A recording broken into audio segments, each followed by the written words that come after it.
Now, I've owned the Leica M10-P for nearly a year now. I did an unboxing video last September. It had pretty bad audio because I had an audio failure, but I was able to recover it quite well actually. But if you want to see that unboxing video, it's down below in the description. Now, this is my thoughts of owning the camera for nearly a year. What I think of the camera, some of the features, and basically, is it worth the extra money over the M10?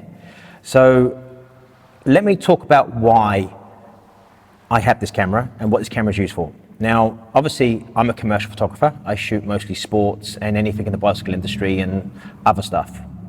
And my Leica cameras are my personal cameras. They're for me to shoot personally. It's not for any work. It's just to go out and shoot, especially when I'm overseas.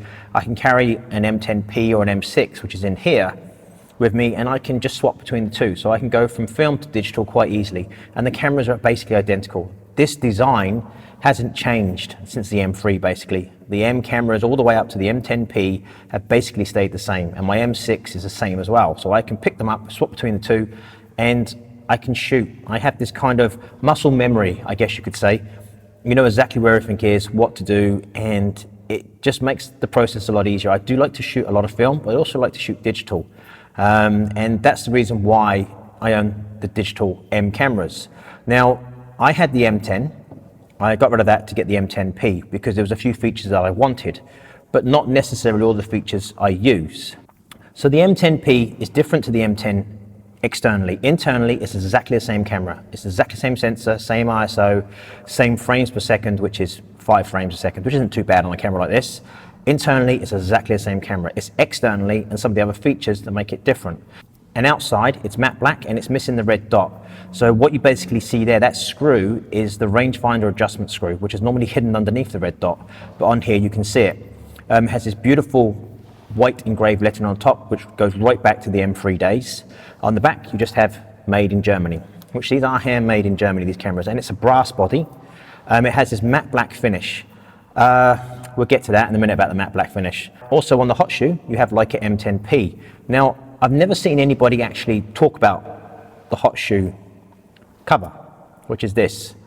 Now this, I'm going to drop it, I'm not going to damage it, is metal.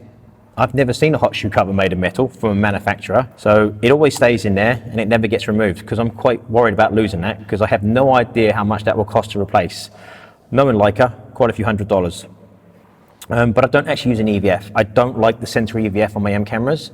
On my M240, M246, M10, M10-P. I've owned EVFs for all of them. I actually don't own the EVF anymore for this, I sold it. I don't like to use the EVF in the middle. I think it takes away from the whole rangefinder experience. I wish Leica would do what Fuji do with the X100, and they put an EVF inside the optical viewfinder that slides over or slides up. So you can have the EVF functions inside the camera, but you don't have this horrible EVF stuck in the middle because again, like I said, it takes away from the rangefinder experience. On the back is a touchscreen. Now, it's a nice feature, but I don't actually look at my screen when I'm shooting. I may use the screen if I'm in a coffee shop having a coffee and I'm just reviewing my images, then yes, it's nice to have and I can double tap it and it'll zoom in. But to be honest, the touchscreen doesn't really mean anything to me. Now, one feature this does have over the M10 is this. It has the quietest shutter of any M camera ever made. And it does make a big difference, especially if you're quite close to somebody, they can't really hear that little thud. And I have to say, I do actually like taking photos of that with my eyes up to the rangefinder and you fire the shutter, it's this nice little thud that kind of vibrates through the camera a little bit. That's a nice feature about it. But apart from that, everything else is the same. You're only getting an upgraded shutter and you're getting a touchscreen on the back and you're getting this matte black finish. A reason for me to shoot with the M10 is because it's exactly the same size as my M6 TTL. They're identical. There's no difference in them at all. Apart from obviously one's film, one's digital. So I can pick my M6 up and it feels exactly the same as my M10-P, and the M10-P feels exactly the M6. So I just go into this muscle memory and away I go. I'm off shooting, which is really, really nice to have. Now, I was never happy with the 240 series because it was too chunky. It just didn't feel right in the hand. But my favorite camera of all time from Leica is my M246 monochrome. When they make a monochrome version of this, I'm sold, 100% sold. With the M10, a habit of mine is carrying a spare battery. I've never actually needed the spare battery. And I also carry this, which is the only USB charger for M10 batteries. And it's also a dual battery charger. Now, this is by Nitecore, and I've done a video on this, actually. It was quite a good video on this. So if you want to check out that video, it's down below in the description. But I carry this with me all the time, but I don't actually need it. And I carry a spare battery, and I don't actually need it neither, because the battery life on this is really good. Now, why do I shoot with Leica cameras? Before we go into the fact that they're too expensive and you can get an A7 whatever and a Nikon whatever, it's not about that. Shooting a Leica is the experience of shooting with a Leica. It's shooting something handmade. It's very simple. I know it sounds really corny, but it is very true. Less is more. The less features I have on here, the more I enjoy my photography. I enjoy the experience. And it's about as close as you're going to get to shooting a film camera these days in a digital form. The matte finish on this is really nice to hold in the hands. I really do like this matte finish. I wish it was painted. I wish they did the M10P in a painted finish like they do with the film MP, which they still make. But they don't, and they do it in this matte finish. It's nice to touch, but it marks incredibly easy. I look after my cameras, but I don't know how I've marked this so many times, and I've had to polish it out, which is really hard with a matte finish, because if you polish it too much, it goes shiny. That's one part I don't like about the camera.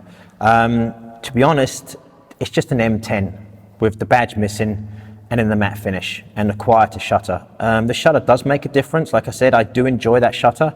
The rear screen, touch screen, I don't really bother with it, to be truthful. I don't really look at my screen that much. And the simple buttons on the back is exactly the same as the M10.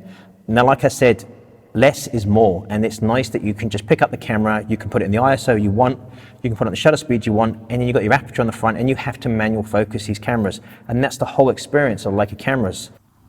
Something else I would like them to change on the M10 and the M10P is this ISO dial.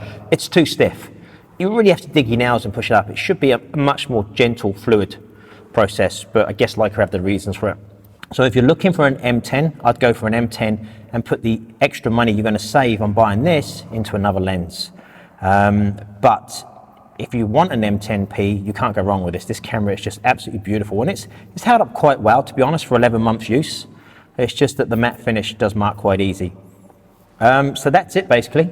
That was my long-term thoughts on my M10P, because a lot of people have asked me to do this video.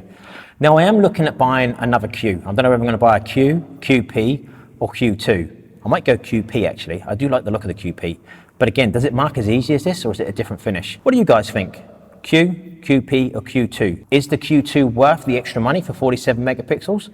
Personally, I really don't need 47 megapixels for a street camera. I do think that's a bit over the top, but what do you guys think? But as always, thank you so much for watching, and I will see you in my next video.